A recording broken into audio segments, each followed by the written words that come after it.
आज हम बात करेंगे निज़ाम की वजह से मरीजों को होने वाले नुकसानात के बारे में। कि सिस्टम की लापरवाही है, लोगों को भी अवेयरनेस नहीं है। पास 3 मुख्तलिफ लेबॉर्ट्रियों के 3 मुख्तलिफ रिपोर्ट्स होती हैं मरीज़ के पास। तो आखिर मरीज़ उन रिपोर्ट्स में से पर यकीन किसके ऊपर करे? हिस्टोपैथोलॉजिस्ट का होना बहुत ज़रूरी तो है, जब मरीज़ आता है उसको पहले दिन ही कंप्लीट प्लान क्यों नहीं दिया जाता? क्योंकि हमारे सिस्टम में ट्यूमर बोर्ड का फुकदान है। इतने कैंसर स्पेशलिस्ट जो हैं वो इतने कम हैं, तो इसकी क्या खास वजह है? व्हाट्सएप और फेसबुक पे जो है वो कैंसर का कुदरती इलाज बहुत ज़्यादा वायरल हुआ है। क्या ये हकीमी जो टोटके हैं इनसे जान बचती भी है या सिर्फ मरीज़ की जान ली जाती है? ये सब झूठ है। अस्सलाम वालेकुम नाज़रीन, आज हम बात करेंगे निज़ाम की वजह से मरीज़ों को होने वाले नुकसानात के बारे में।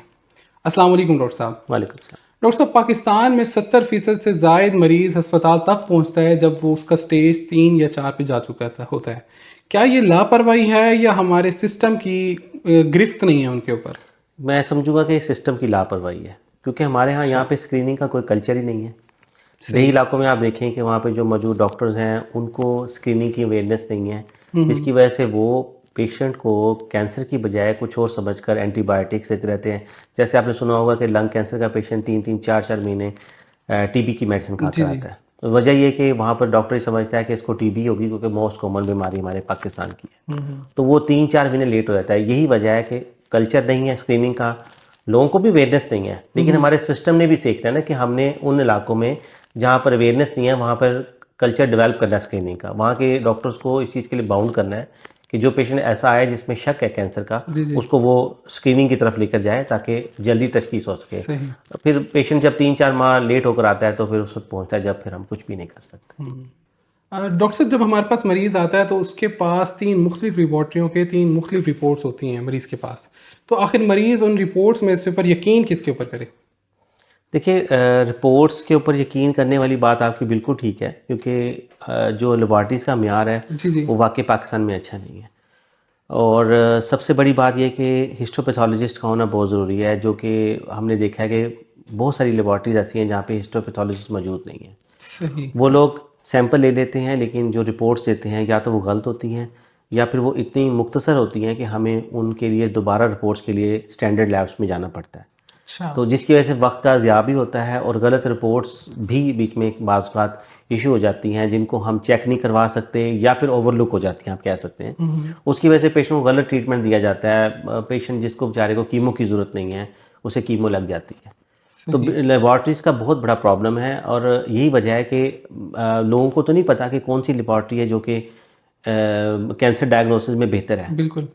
और मार्केट में मौजूद हर छोटी बड़ी लेबॉर्ट्री इस चीज़ का क्लेम करती है कि जी हम हिस्टोपैथोलॉजी कर सकते हैं, ऐसे ही है। बायोप्सी की रिपोर्ट बना सकते हैं, जबकि उनके पास सिस्टम नहीं पूरा, उनके पास टेस्ट लगाने के लिए वो सारे रिसोर्सेज नहीं हैं कि वो एक रिपोर्ट को मुकम्मल एक बना सकें डिटेल में। और फिर सबसे बड़ी बात, हिस्टोपैथोलॉजी मौजूद नहीं है हर लैब में। तो ये भी देखना पड़ेगा सिस्टम को कि जिन लैब्स पे हिस्टोपैथोलॉजी मौजूद नहीं है उन लैब्स को इजाज़त ना दी जाए कि वो हिस्टोपैथोलॉजी की रिपोर्ट्स तैयार कर सकें।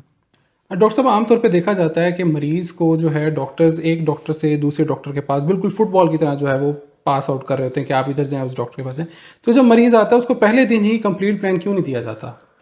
क्योंकि हमारे सिस्टम में ट्यूमर बोर्ड का फुकदान है, ट्यूमर बोर्ड नाम की कोई चीज़ नहीं पाई जाती। जबकि कैंसर का ट्रीटमेंट एक टीम वर्क है, सही। जिसके अंदर हिस्टोपैथोलॉजिस्ट, पैथोलॉजिस्ट, ऑन्कोलॉजिस्ट, रेडियोलॉजिस्ट और सोशल वर्कर तक शामिल होते हैं। ये सब मिलकर हर पेशेंट का एक ट्रीटमेंट प्लान तैयार करते हैं, जिस तरतीब से फिर पेशेंट को लेके जाया जाता है। सही। यहाँ पर ट्यूमर बोर्ड होता नहीं है। पेशेंट अगर सर्जन के पास पहले चला गया है तो सर्जन उसको पहले सर्जरी कर देता है बगैर ये सोचे कि शायद इसको कीमोथेरेपी की ज़रूरत है। और जब हमारे पास पेशेंट आता है तो पता चलता है कि इसका तो ट्यूमर की वो टाइप थी जिसमें पहले कीमो लगनी चाहिए थी और बाद में सर्जरी होनी चाहिए थी। लेकिन चूंकि सर्जरी हो चुकी है तो फर्दर जितना भी प्लान उसका बनेगा वो उसके अकॉर्डिंगली बनेगा, जो कि हो सकता है कि उस प्लान के तहत उस पेशेंट को हम वो बेनिफिट या वो ट्रीटमेंट ना दे सकें जो कि हमने पहले ट्यूमर बोर्ड में डिस्कस करके प्लान बनाकर देना था। सही। तो इसलिए ट्यूमर बोर्ड का होना बहुत ज़रूरी है। और आजकल तो पूरी दुनिया में प्रिसाइज ट्रीटमेंट और पर्सनलाइज ट्रीटमेंट की बात की जा रही है कि हर कैंसर के पेशेंट को एक अलहदा मर्ज़ के तौर पे देखना चाहिए और हर मरीज़ का अपना अलहदा प्लान बनना चाहिए। सही। डॉक्टर साहब, पाकिस्तान की आबादी जो है वो 24 करोड़ है, लेकिन मुस्तनिद कैंसर स्पेशलिस्ट जो हैं वो इतने कम हैं। तो इसकी क्या ख़ास वजह है कि क्या डॉक्टर्स इस फील्ड में आना नहीं चाह रहे? देखिए, ये एक तल्ख़ हकीकत है, क्योंकि ये एक ऐसी फील्ड है जिसमें डिप्रेशन बाकी फील्ड की निस्बत थोड़ा ज़्यादा होता है, क्योंकि कैंसर की पेशेंट्स में होप नहीं होती और बाज़ का पेशेंट फोर्थ स्टेज पे आता है तो वो क्योर नहीं हो सकता। तो डॉक्टर को भी थोड़ा डिप्रेशन होता है, क्योंकि जब आप सही अपने पेशेंट को ठीक नहीं कर पाते तो आप भी सप्रेस हो जाते हैं। सही सही। तो इस वजह से इस फील्ड में लोग इस वजह से कम आते हैं कि इस फील्ड में डिप्रेशन बहुत कम है, तो चॉइस कम है डॉक्टर्स की, और जो लोग अवेलेबल हैं वो नो डाउट कि बाकी पेशेंट पाकिस्तान में ऑन्कोलॉजिस्ट की कमी है। इस वजह से आपने देखा होगा कि हर हॉस्पिटल में आपको ऑन्कोलॉजिस्ट नहीं मिलता। इसके अलावा जो हमारे पाकिस्तान में चूँकि एक सर्विस स्ट्रक्चर नहीं है, जॉब्स की अवेलेबिलिटी नहीं है, सिक्योरिटी नहीं है जॉब की, जी तो जी। उसकी वजह से बहुत सारे डॉक्टर्स हैं जिसमें ऑन्कोलॉजिस्ट भी शामिल हैं कि वो बाहर के मुल्कों में अपॉर्चुनिटी देखते हैं और बहुत सारे लोग पाकिस्तान छोड़ जाते हैं।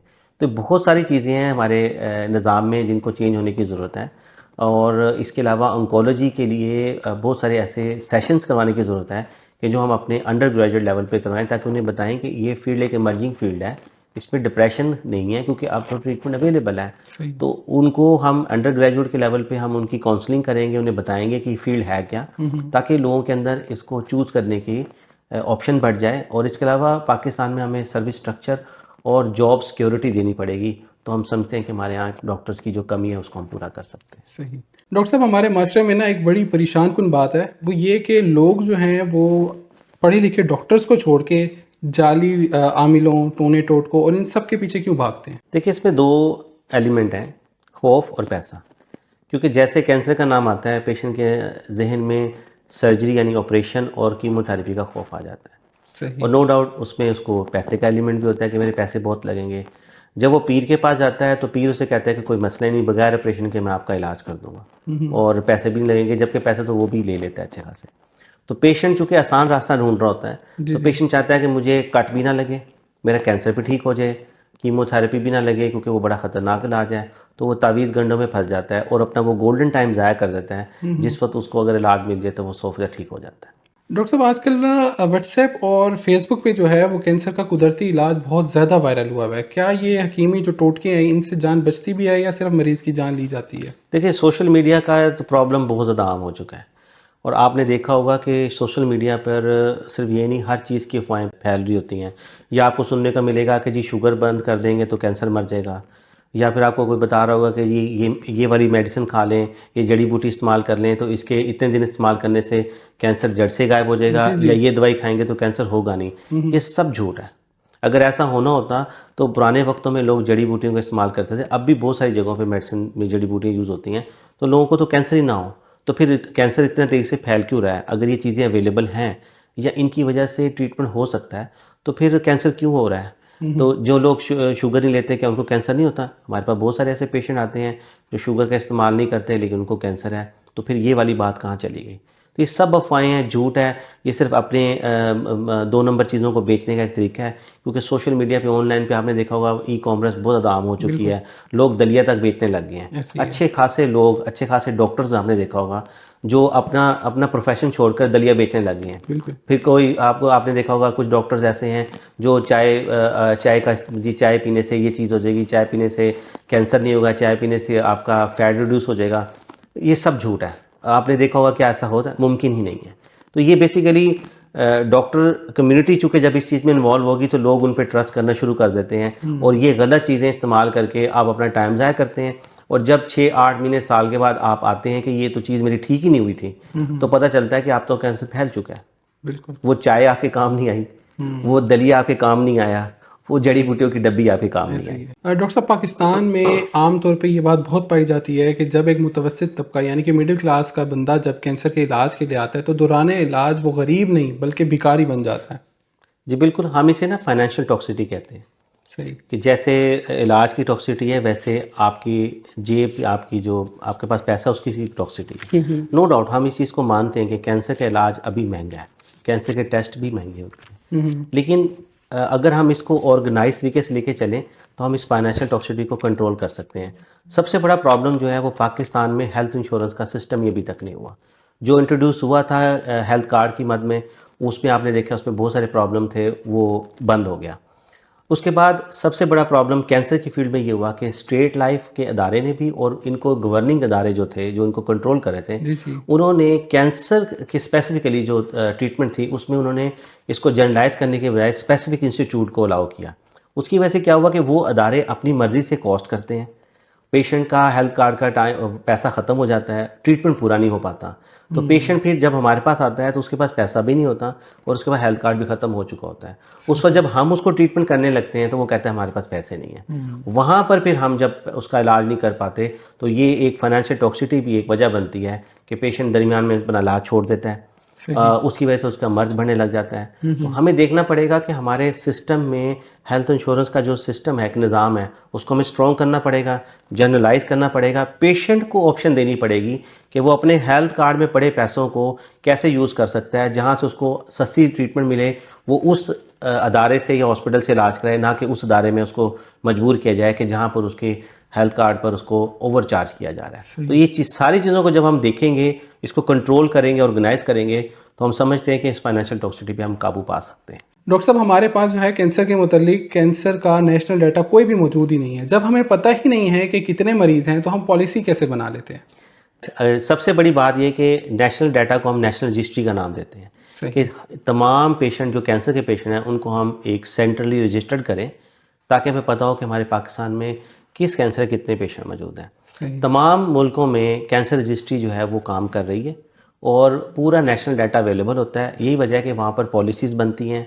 मेडिसिन की परचेज़ अवेलेबिलिटी के ऊपर काम होता है, क्योंकि उन्हें पता होता है कि हमारे पास कितने पेशेंट हैं जो साल में आते हैं, उनको कितने इलाज की ज़रूरत है। वहाँ पर फिर हेल्थ इंश्योरेंस को भी ऑर्गेनाइज किया जाता है। पाकिस्तान में नेशनल रजिस्ट्री का वजूद ही नहीं है। पिछले 15 सालों में 2 दफ़ा पाकिस्तान में नेशनल रजिस्ट्री पे काम करने की कोशिश की गई, लेकिन उसके अंदर हर्डल्स गवर्नमेंट की तरफ से नहीं थी, आपके उन अदारों की वजह तरफ से थी जो कि कैंसर के पेशेंट को ट्रीट कर रहे हैं। हमारे पाकिस्तान में नेशनल डाटा या रजिस्ट्री के वजूद में ना आने की वजह हमारे वो आर्मी के हॉस्पिटल्स, शौकत खानम, आगा खान और इस तरह पाकिस्तान एटॉमिक एनर्जी कमीशन के हॉस्पिटल्स हैं जहाँ पर एक ह्यूज नंबर ऑफ पेशेंट जो है जाकर ट्रीटमेंट करवा रहा है, लेकिन वो अपना डाटा शेयर नहीं करना चाहते। पब्लिक सेक्टर के सिर्फ डाटा से आप नेशनल रजिस्ट्री नहीं बना सकते। यही वजह है कि जब तक इन इंस्टीट्यूट को हम बाउंड नहीं करेंगे कि अगर उन्होंने कैंसर के पेशेंट को ट्रीट करना है, दे आर बाउंड कि वो अपने पेशेंट्स को नेशनल रजिस्ट्री में रजिस्टर करवाएंगे, उस वक्त तक हम अपने पेशेंट का, हम अपने पाकिस्तान के कैंसर का नेशनल डाटा नहीं बना सकेंगे। और फिर यही प्रॉब्लम रहेगा कि हमारी फाइनेंशियल टॉक्सिसिटी भी बढ़ती रहेगी और हमारे यहाँ पर कोई ऐसा सिस्टम नहीं डेवलप हो पाएगा जिसमें हम अपने कैंसर के पेशेंट की हेल्प कर सकें। सही सही सही। बहुत शुक्रिया डॉक्टर साहब आपका कि आपने अपना कीमती वक्त दिया। नाज़रीन, मज़ीद मालूमात, मशवरे और इलाज के लिए आज ही कैंसर स्पेशलिस्ट क्लिनिक पर रब्ता करें। मिलेंगे इंशाल्लाह अगली पॉडकास्ट में। तब तक के लिए इजाज़त दीजिए। फ़ी अमानिल्लाह।